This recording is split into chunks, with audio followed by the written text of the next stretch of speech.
एक हफ्ते से बारिश रुकने का नाम ही नहीं ले रही थी। वहीं पर ठंड के मारे खरगोश की हालत एकदम बिगड़ती ही जा रही थी। हवा की तेज रफ्तार जंगल के सभी जानवर को डराकर भयभीत कर दी थी, मानो जैसे अभी जंगल के सारे पेड़ इधर उधर उखड़कर गिर जाएंगे।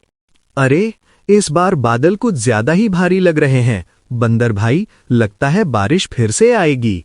बारिश आती है तो रुकने का नाम ही नहीं लेती है। अरे छोड़ो भी, बरसात आएगी तो मजा आएगा। पेड़ों पर फिसलेंगे, कूदेंगे, नाचेंगे। मुझे बरसात में भीगकर नाचने में बहुत मजा आता है। लेकिन हर कोई इतना निश्चिंत नहीं था जितना बंदर था।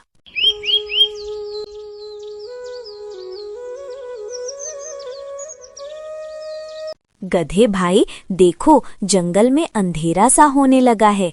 मुझे लगता है मौसम फिर से बदलने वाला है। जल्दी से हम लोगों को खाना और घास इकट्ठा कर लेना चाहिए।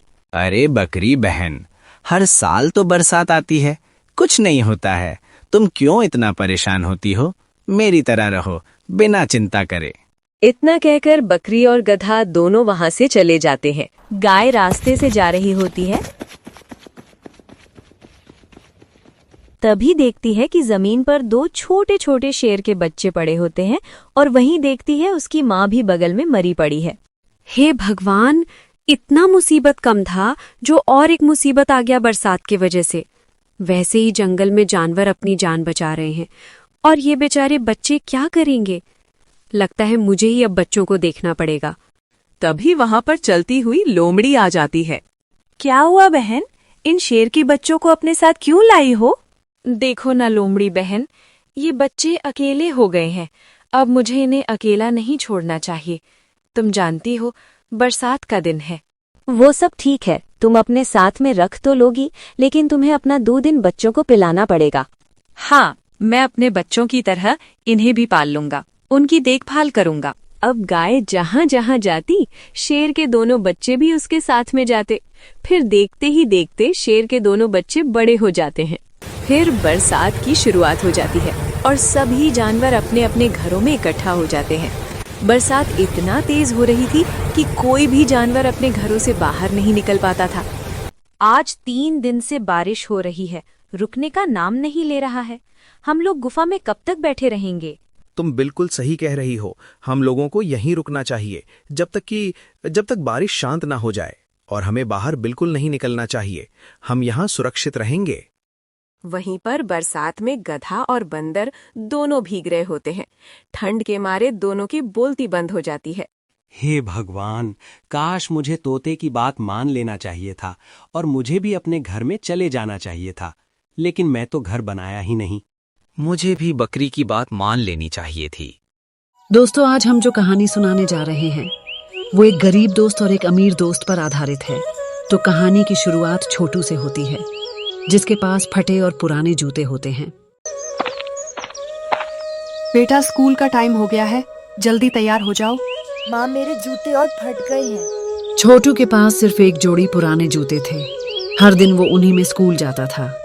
और दूसरी तरफ छोटू के दोस्त राहुल के पास कई जूते होते हैं। माँ, आज कौन से जूते पहनूं, लाल या नीले? जो दिल करे वो पहन लो। राहुल के पास हर चीज थी, लेकिन उसे इसका कभी एहसास नहीं हुआ। अगली सुबह हमें दिखाया जाता है कि सभी बच्चे खेल रहे हैं। छोटू फटे जूते पहनकर दौड़ रहा है। राहुल उसे देखता है। अरे देखो, ये तो फटे जूते पहनकर दौड़ रहा है। दूसरे जूते नहीं है क्या रे? बच्चे हंसने लगे, लेकिन छोटू कुछ नहीं बोला। वो बस चुपचाप खेलता रहा। फिर रात हो जाती है। राहुल बिस्तर पर लेटा है। उसकी नजर नए जूतों पर जाती है। उस रात राहुल को छोटू की आंखें याद आईं, जो हंसी में भी कुछ कह रही थीं। मैंने आज उसका मजाक उड़ाया, पर वो तो असल में मुझसे ज्यादा हिम्मती है। अगली सुबह दिखाया जाता है। गांव के मैदान में छोटू अकेले एक बेंच पर बैठा होता है। तभी राहुल उसके पास आता है और उसके हाथ में एक ब्लैक कलर का नया जूता होता है। छोटू, ये लो, तुम्हारे लिए मैं नए जूते लाया हूँ, और हो सके तो कल मैंने तुम्हारा मजाक बनाया, उसके लिए माफ कर देना। कोई बात नहीं राहुल भाई, आप मेरे फिर भी अच्छे दोस्त हो। अब छोटू बहुत खुश होता है। फिर दोनों दोस्त एक साथ खेलने लगते हैं। तो दोस्तों, हमें इस कहानी से ये सीख मिलती है, कभी भी किसी की कमी का मजाक मत उड़ाओ। जो तुम्हारे पास है वो किसी और का सपना हो सकता है। आज फिर जंगल का सन्नाटा टूटने वाला है। एनाकोंडा बाहर निकल चुका है। सड़क पर सन्नाटा है, लेकिन खतरा पास ही है।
जंगल की रक्षा मेरा फर्ज है।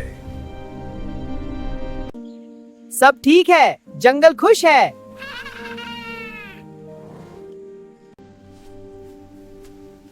यह जगह स्वर्ग जैसी है।